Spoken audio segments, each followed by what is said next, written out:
ফিরে আমার দেশ কত সুন্দর বাংলাদেশ, ঘাস কাটা মেশিন। তো এখন আমাদের দেশে কৃষি কাজ করা খুবই সহজ হয়ে গেছে গা।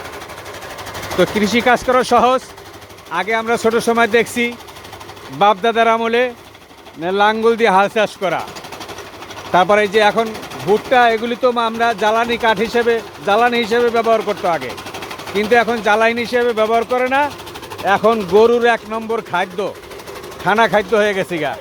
এইভাবে করে যদি ঘাস কাটে, তো একদিকে গরুর খাবার আর একদিকে ভুট্টা, মানুষের খাবার।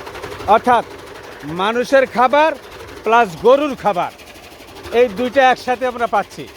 তা আমাদের অঞ্চলে ভুট্টা চাষ খুব কম হয়। এই যে গরুর খাবারগুলি ধুয়ে দিছে, এখানে রেখে দেওয়া হয়েছে, এখন আস্তে আস্তে করে গরুরে দিবে, খাবে। তা আমাদের এই মাদারীপুর অঞ্চলে ভুট্টা চাষ করে না, অনেকেই করে না।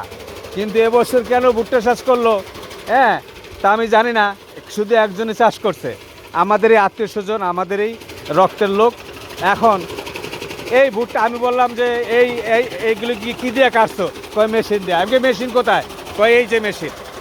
তা আসুন আমরা কৃষি খাতটাকে আরও উন্নত প্রযুক্তি করে, যেহেতু আমাদের দেশ ছোট্ট একটা দেশের ভিতরে 18-20 কোটি লোকের বসবাস, আমরা যদি পরিকল্পিতভাবে যদি কৃষি ব্যবস্থা না গড়ে তুলি, তাহলে কিন্তু আমরা বাঁচতে পারবো না।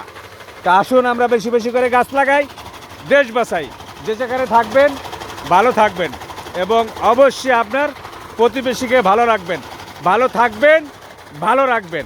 আবার দেখা হবে, আবার কথা হবে ভিন্ন কোথাও। আসসালামু আলাইকুম।